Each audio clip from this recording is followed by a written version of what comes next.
What is up, everybody? Welcome to another edition of Drive for Show DFS for Dough here on Rotogrinders. Happy to be with you, breaking down another week of golf, and of course, looking back at the week that was with the PGA Championship, and lots of stuff for us to break down here. And of course, Phil Mickelson becoming the oldest major winner ever out of nowhere. It was just an incredible week at the PGA Championship. So we'll look back at that and then look ahead to this week's Charles Schwab Challenge. So I am Justin Van Zuiden, STL Cardinals 84, the daily fantasy handle. We'll bring in my two usual co-hosts. We've got Mr. Tyler Tamboline on one side. Tambo, what's going on?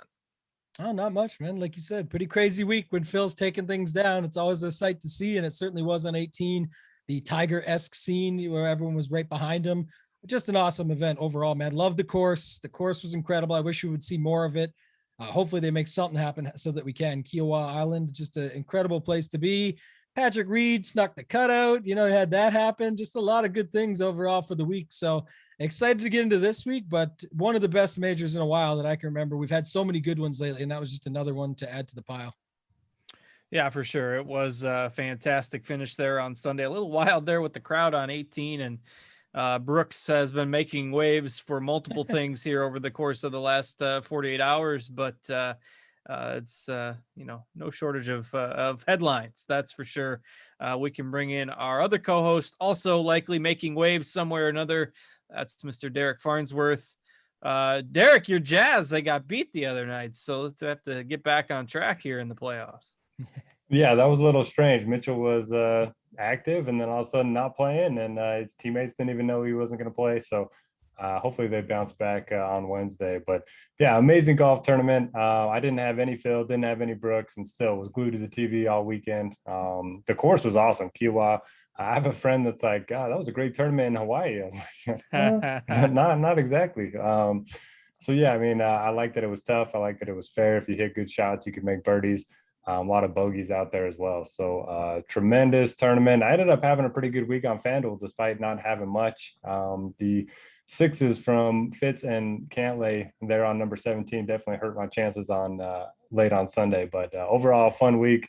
I think they need another major there here soon. Or just replace the Byron Nelson and just play there every year in some tournament. That would be fine.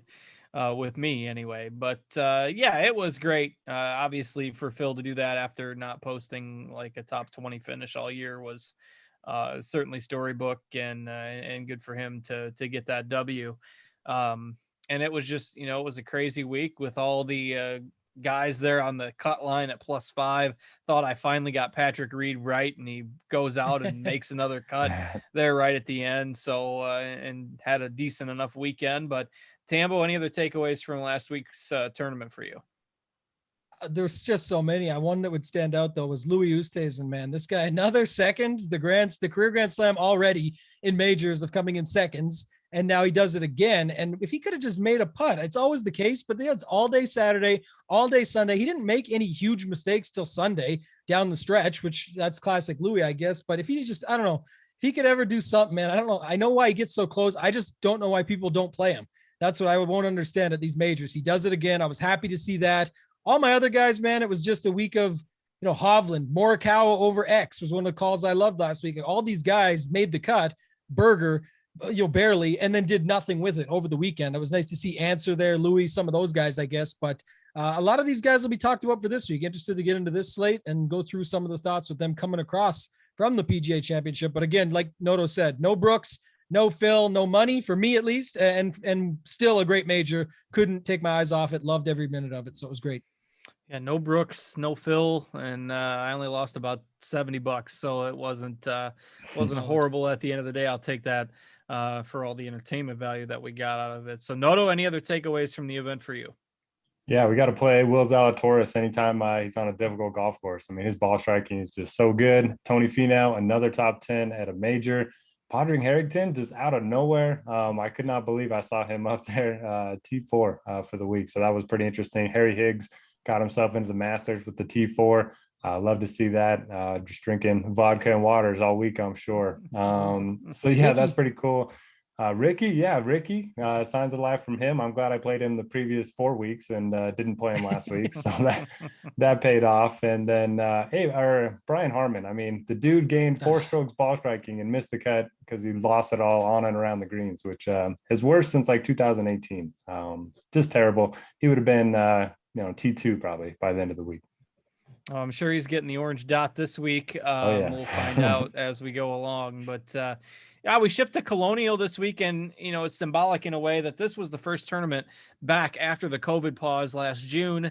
Obviously, it got shuffled a little bit on the calendar, but we're back to the kind of end of May, first part of June for it this year. And so it come full circle. The first tournament outside of obviously the Masters being rescheduled, the first regular tournament that, we're seeing for the second time around since the COVID break. And, Colonial is just a classic course. This tournament's been around for, I believe this is the 75th or 76th year, all played on the same course. So Noto, what you got to make of the course this week?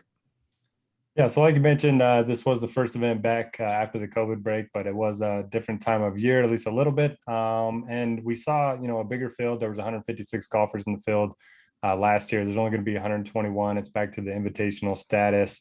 And a lot of golfers last year just got so much more aggressive than we were expecting off the tee. Guys were just hitting it over the trees. So it'll be interesting for me to see if, the course has forced layups again, or if guys are just going to attack it like they did last year. But historically, one of those plotter type courses where you just want to be in the fairway. There are a lot of forced layups. Like I mentioned, there's only 2 par 5s to work with, 7,200 yard par 70, bent grass greens, Texas. So wind could be a factor this week. I actually haven't checked the weather just yet, but definitely want to take that into account. And the guys with the best course history, Spieth, Kisner, Kevin Na, those types of guys that are just can be good with their irons and then really good short games. You definitely want to avoid bogeys, focusing on strokes gained approach, and then just try to keep it in the fairway. Whether you want to look at good drive percentage or strokes gained off the tee, or fairways gained, whatever it may be, you want to keep it in play off the tee and avoid those tree lines, because you will make a lot of bogeys if you do miss these fairways. And yeah, that's pretty much it for me. All right, Tambo, what are you looking at this week? One thing Noto brought up, a lot of the same stuff as always, just, similar mindset. I like that we're back to a course that we know a little bit more about, plenty about for that matter. Last year it was awesome. Actually, I remember it was, Berger, Schauffele, and Morikawa down to the end, to the wire, and then a playoff, and then Berger sneaks it out. So a pretty good event there last year that we had, and I'm hoping for the same thing this week. But the wind factor he brings up is certainly going to be something. It almost always is. It's never a bad idea at courses like this in Texas, things where you can build around getting after it as far as, the wind waves. So it'll be something I'll be looking for on tomorrow night's show when I do the Wednesday night show. But mainly, like you said, the ball strikers, it's heavily tree lined. You don't want to make mistakes. I remembered back today, I saw the classic Kevin Na shot where he tells Kenny, his caddy, that he's going for it either way, and then he ends up chipping it in from the grandstand over there. Like, it's really tough. If you're not in the fairway, you're in trouble here. So that's something you're gonna want to pay attention to. And then just so the ability to avoid bogeys, it can get pretty tough if you're making bogeys here, you're in big trouble. So I think that's one thing to look out for as well. Yeah, for sure. I think it'll play a little bit more difficult. Another factor was last year we had an absolutely loaded field here because it was the first tournament back. Everybody was playing. You don't have that this time with, it being the week after a major. Field strength just a little bit weaker than quite a bit weaker than what we had here last year. But, still maybe a little bit stronger than what we had in years prior to 2019. So somewhere in between. I think the course had generally played around a stroke over par on average the previous few years, and it was about a stroke under par on average last year, plus the slightly different time on the calendar. So should still play pretty difficult. You get the old easy par 5 right out of the gate. So as I say every year when we do this tournament, you can tilt when your golfer doesn't birdie the first hole, which is basically the one par 5 that's reachable in 2. The par 5 on the back is pretty lengthy. So be prepared to tilt nicely when your golfer doesn't birdie the first. But anyway, let's start digging in here. And speaking of coming full circle, Jordan Spieth is the most expensive golfer on DFS again, which is strange to say, but certainly has earned it with his play this year. So he's 11.2K on DraftKings. We've got Thomas, we've got Morikawa, we've got Reed, and we've got Berger above that 10K threshold. And then let's just throw Zalatoris in there at 9,900 because he's so close and obviously talking points. Tambo, I'll go to you first on this group. How are you handling the top this week? It looks like we got Spieth and Morikawa as the chalky plays right now. I actually like it a lot. I'm glad you threw my guy. I coined the phrase yesterday, Willie Ziegel. The guy just makes so many eagles. If you go back and check his numbers, I haven't heard that one yet, but 8 eagles in his last 7 tournaments, and Morikawa has 0 in his last 10. 2 pretty incredible ball strikers, not what I expected when I saw the numbers. So I trademarked that, but I'm glad you threw him in. I throw Answer in there as well, and I'll tell you why. Just because I think the winner is coming from Answer up to Spieth, and I know that you're picking all the favorites. I get it. I'm saying, but at some tournaments you'd build based off of that or accordingly. And I really do think the winners up here, the guys that stand out for me, I'm okay with Morikawa being heavily owned. He had that super hot Sunday round. So did Answer. I'm already bringing Answer into the poll here. I like Justin Thomas, so I know you're going to talk about cards. I just think it's a spot to go back to him. It's tough last week, but it didn't have to go through the mental grind, unfortunately, for some that played him last week. And the price is still fair. Spieth's there. People will play him. And then I like Berger. I'm surprised he's only coming in at just under 10% projected ownership right now. I think, again, I know it's a defending champion situation, but I'll definitely go back to him after he kind of burned everyone last week at 8,700. Price went up some, but the field went down substantially. So JT, Morikawa, Berger. And then definitely like Answer and Willie Z, but that's, I'm not going to like a bunch of these other guys in the 9K range or upper 8K range besides one guy. So we'll go from there. Yeah, I like Thomas a lot. He didn't have to go through that 4-round grind last week. He was really popular last week. People are just going to, they're going to be a little skittish to go back to the well at that salary. You look at his numbers over the last 50 rounds are still really strong. So Justin Thomas is my guy up there this week. Certainly like Zalatoris as well. I mean, he's a Texas guy and basically, has only let people down once, and still a special temporary member. Doesn't have his full-fledged PGA Tour card, but yet he's got like 4 top 10s in majors already, including 2 this year. What Max Homa posted on Twitter the other day, that just give him his card or else they'll all go in and lay their jackets down Rudy style on the coach's desk. But PGA Tour doesn't care. They'll censor everything. They censored the Brooks video. So Noto, over to you. I'm rambling here. Yeah, that's funny. He's going to be on the Ryder Cup team and not make the FedEx Cup playoffs. It's got to be the first. Anyway, what are you doing with Patrick Reed, Justin? I need to know. You guys suck. God, he was 6 over par. I'm like, oh yeah, cut line's +3 right now. It'll probably go to +4. Probably won't get to +5 though. So even if he birdies the last, I'm gonna send out this tweet. I finally got Patrick Reed right.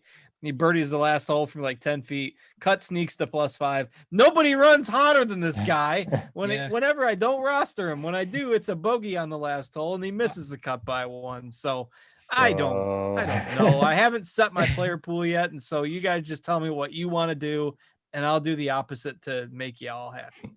I think it comes down to what I do, because it's always what I'm the opposite of Justin. We figured out is what he's doing. But if I'm also off of him, which someone in the chat asked, Tambo, you don't like your boy Reed? And I don't, because I like the other guys around him more. So that's really what it comes down to for me. And if Noto gets him and runs hot and takes it down, then good for him. I just think that Berger, Morikawa, and JT any day, especially on this course, for the setup, I'm going to go with those 3. And then even Willie Z and Answer are right there that I would prefer to take as well. All right, Noto. I mean, he's approaching the I'm just not going to play him status. So eventually I'll be right when he sucks. But he's so maddening. It is just so close to finally getting him right.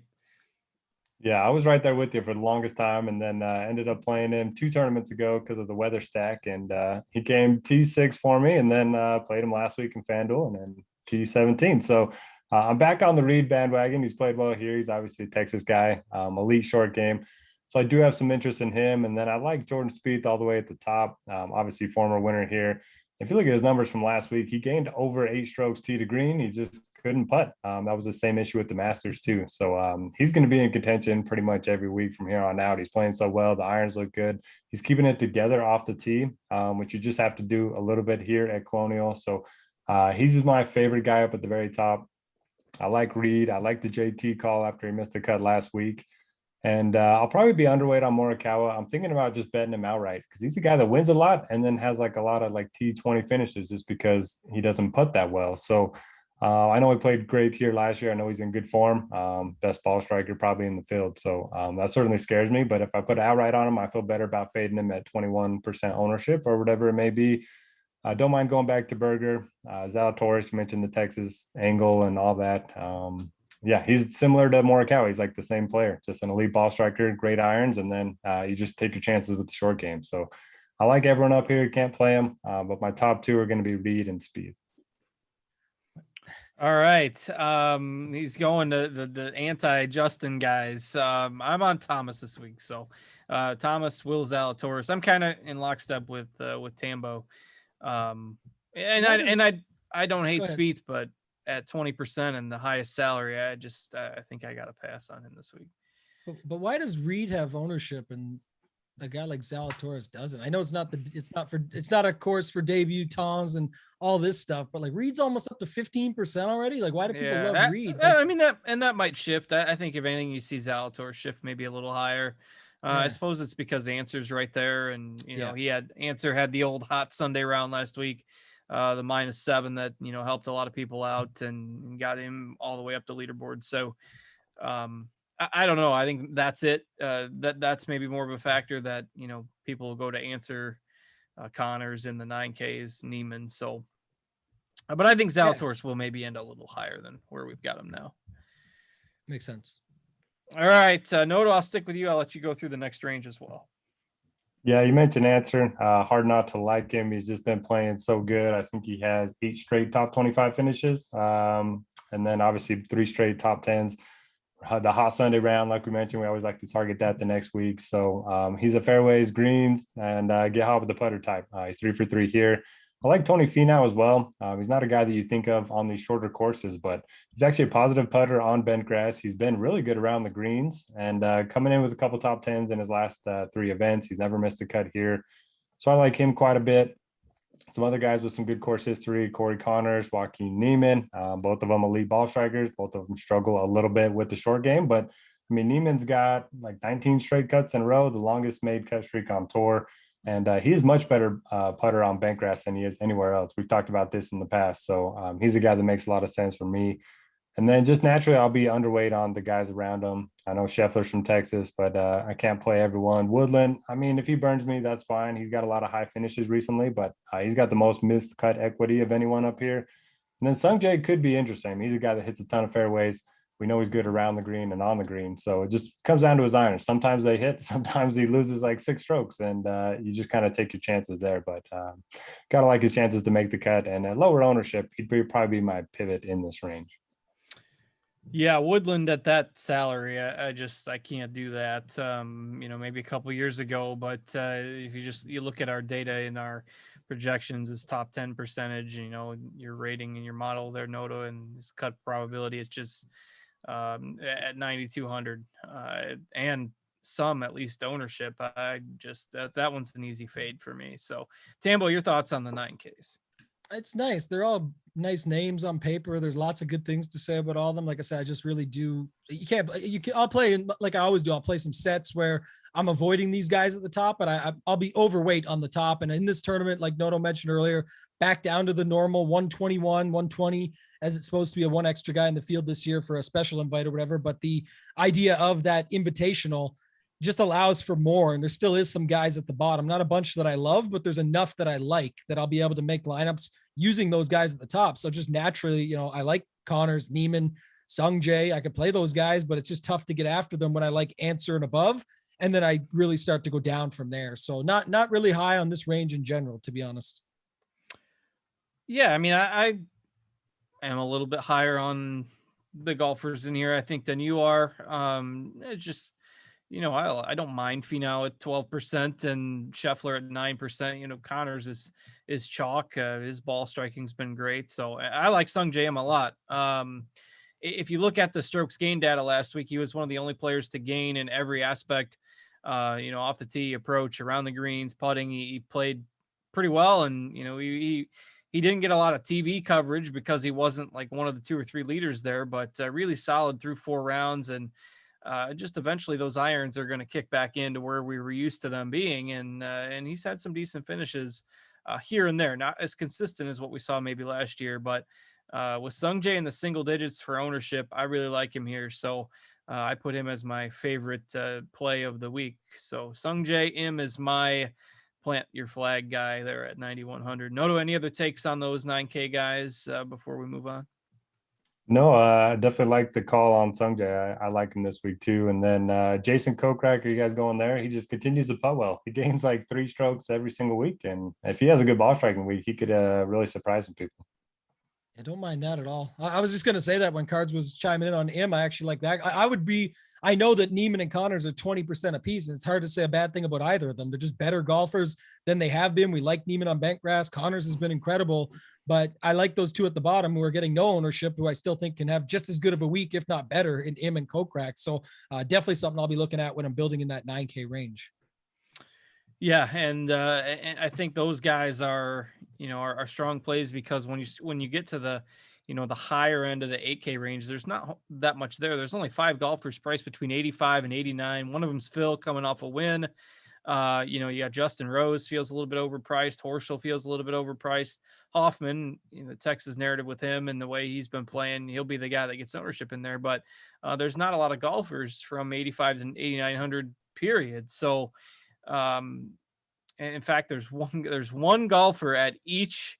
I just noticed that one golfer at each price point, 89, 88, 87, all the way down to 8K. So, and we know that Harmon is the guy because he's the highest projected owned player of the week. We'll let Noto talk about him in a minute. But Tambo, your thoughts on the other 8K players this week?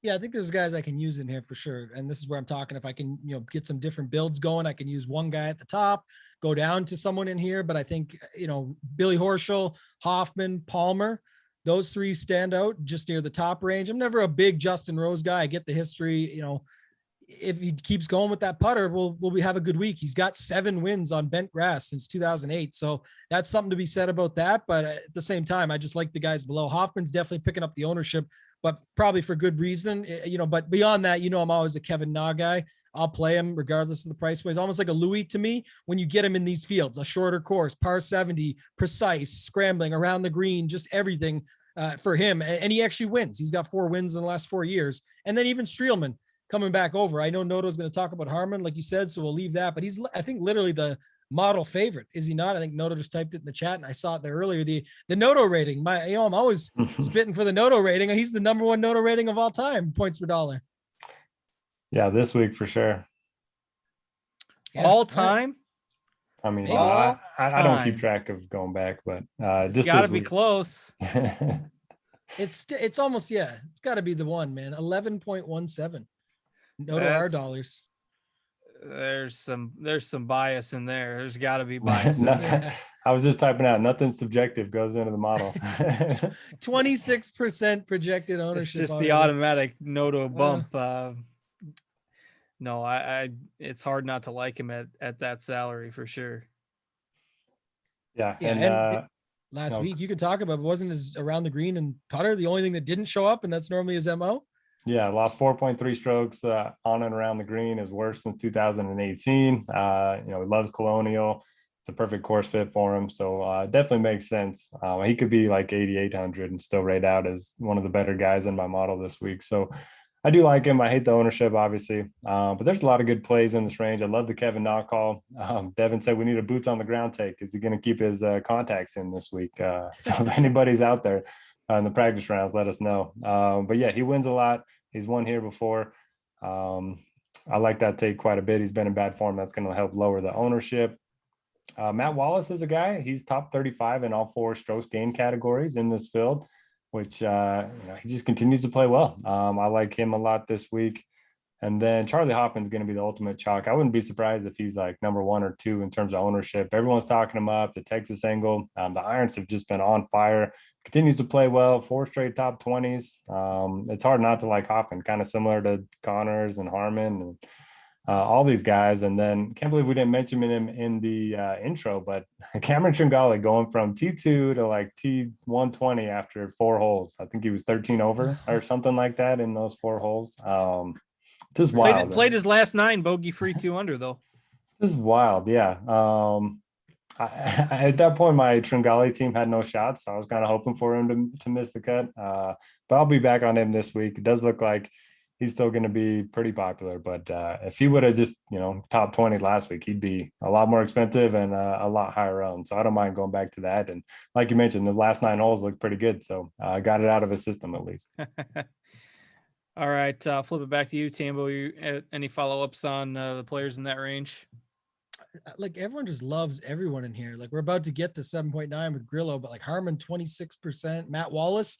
I thought he'd be sneaky. You go look, he's almost a 15%. Like I'm just happy to go to some of these other guys around them. Like I mentioned, the Nas, the Streelmans, back to Tringali's a little lower. At least he's somehow lower than Wallace. Like that's interesting. We'll get to some of these other guys in the 7.9K range. But yeah, I'll have to wait and see. I haven't spent a lot of time on actually building out any lineups yet. That's going to be before I get to the show tomorrow night to be a little bit prepared. But just from first glance and stuff, it just seems like it's going to be easy to avoid some of this chalk in these areas. So I'm happy to do so in here as well.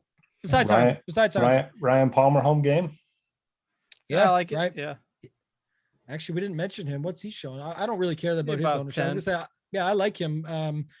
Member of the course, his caddy's a member of the course, and really good memories here. I read an article on this yesterday about unfortunately his dad passed away 3 years ago. It was his favorite course, so he said that the fans being behind him would be a big thing here, and now we've got fans back, and even with the pressure that comes with it, still pretty pumped up. And again, no one's going back to him, but we all loved him last week, so I'll be back on him for sure. I didn't even think of that one right now. All right, let's go ahead and move down into the 7Ks there. Note that if you are watching this, either live or shortly after, KH Lee has withdrawn and is still showing in lineup HQ, having a little glitch getting his projection removed there, but just don't make sure you're not putting him in any lineup builds. Tom Lewis has replaced him, so he will be in the field.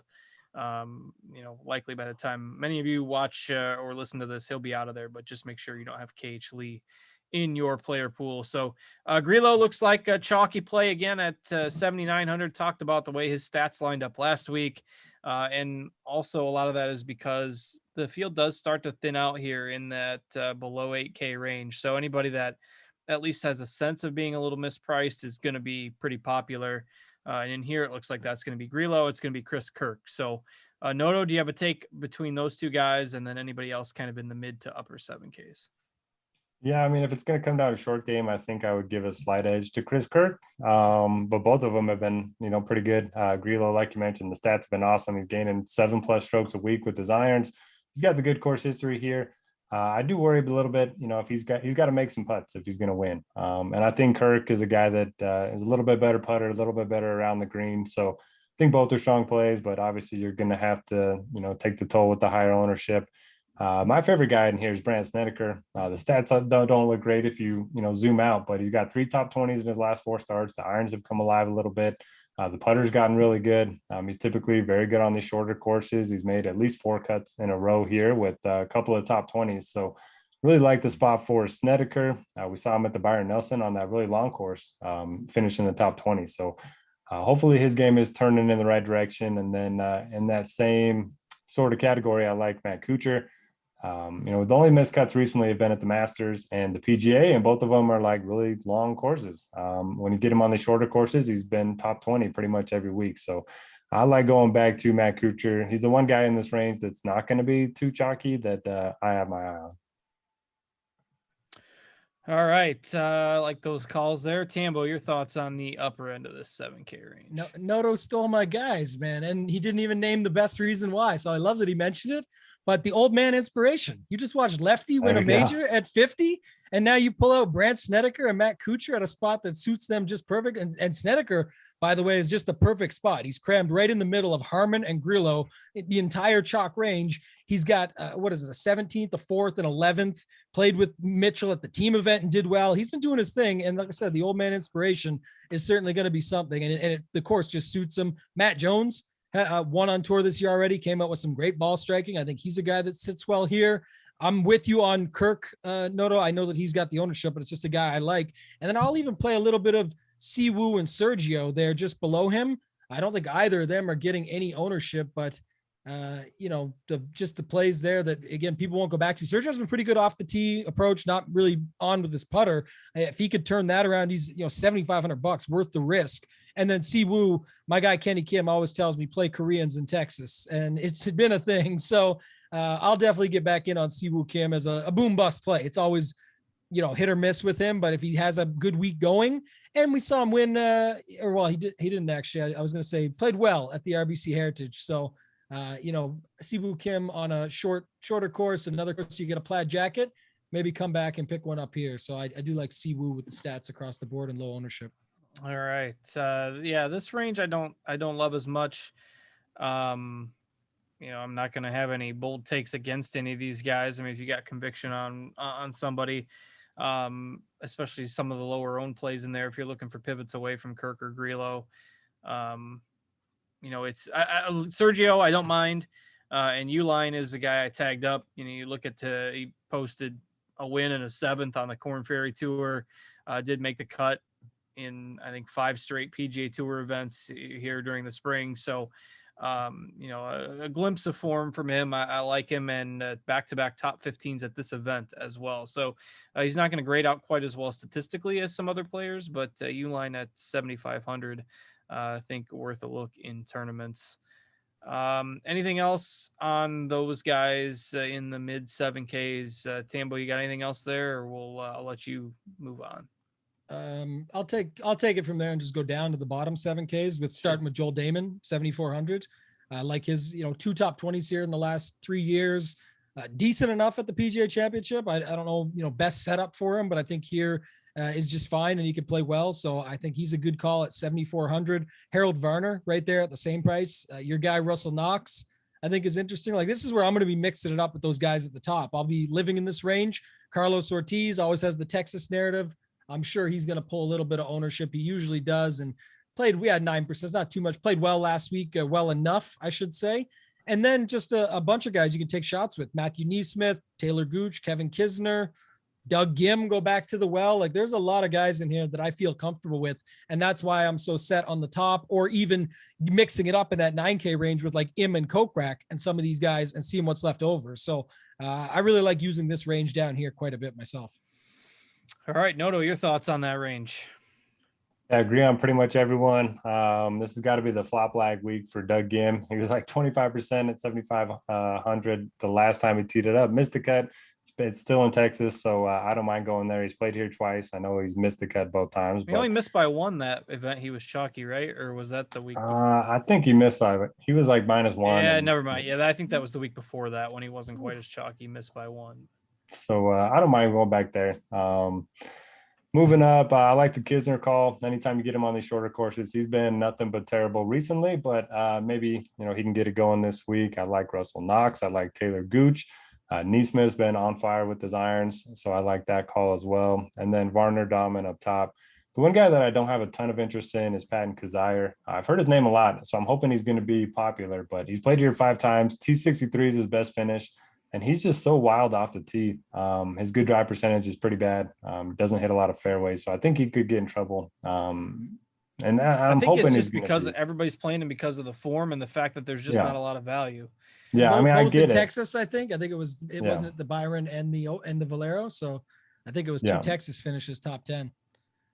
Yeah, so we'll see. I mean, if he's going to be low owned, I'll take some shots on him. My model likes him, but he's a guy that I think could miss the cut if he's going to be popular. Let's see. What do we? Harry Higgs getting all the ownership. You in? Yeah. What the heck? I mean, is he going to be recovered and ready to go for this? Is he I don't know about that. Any other takes above 7K, Tambo? I don't think so, man. No, nothing that needs to be talked about. All right. Fairways and short game. Brendan Todd. Well, him and CT Pan, if you want to talk about fairways and greens, but it's just, is it really going to happen? I don't know. We'll see. T55s. We are going to fire up our Guess the Golfer game. For those of you who aren't familiar, we take a golfer that's not going to be super popular under 7K on DraftKings. We tell you to guess a golfer that the 3 of us at least reasonably agree on might be a good play this week. And it's not going to be, the obvious highest owned guy below 7K, although there's not a lot of chalk in that range this week. might be somebody a little further down, talking maybe 2-3% ownership or something like that. So fire up your guesses. If you're not a Rotogrinders premium member, the first person to correctly guess our cheap golfer of the week gets a free week to try it out. So go ahead and start throwing some guesses in there. And Noto, outside of our winning golfer, I know there's not a lot to love below 7K this week, but who are you looking at if you do dig that deep? Yeah, so not mentioning the guess the golfer, there's only 3 guys that I have that I'm planning to play right now. So I'm hoping you guys have something to convince me to add a few more. So Vincent Whaley, 6,200. I think he could get double-digit ownership. He's just too cheap. 9 straight made cuts, 8 straight top 40s, I believe. And then you have Denny McCarthy. Feels too cheap as well. He's a guy that hits a lot of fairways, very good with the putter. Just depends on his iron game. If it shows up, I think he has some top 20 upside. And then Tom Hoagie, very good with his irons. He's the best on approach in this range by quite a large margin. He's played here 4 times, made 3 cuts, and he's from Texas, or at least went to college in Texas. So those are my 3 for the week. All right, Tambo, you got anybody down there? A few, yeah. Vincent Whaley. I don't know what now. The more I think about it, like he's just an automatic top 30, but it feels, if you think double digits, Noto, that's going to be something, because there's one, you don't even need to come down here, to Cards' point at the top. You don't need any of these guys. I just talked about so many guys in the lower 7K range that you can just play.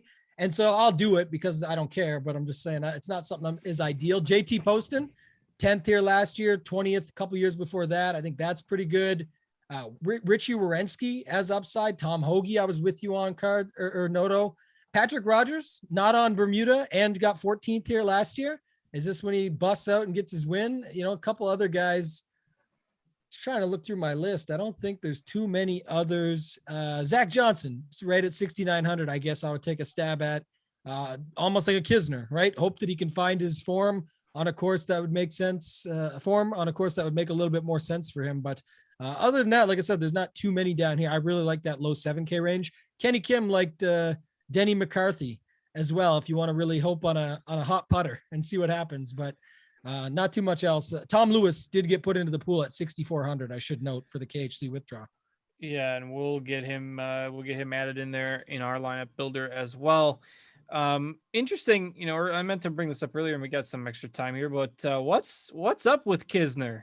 You know, I nobody plays him now, and I've tried playing him a few times at low ownership, but he's been so bad. You know, just a blip, or Noto, what's the model think of Kisner?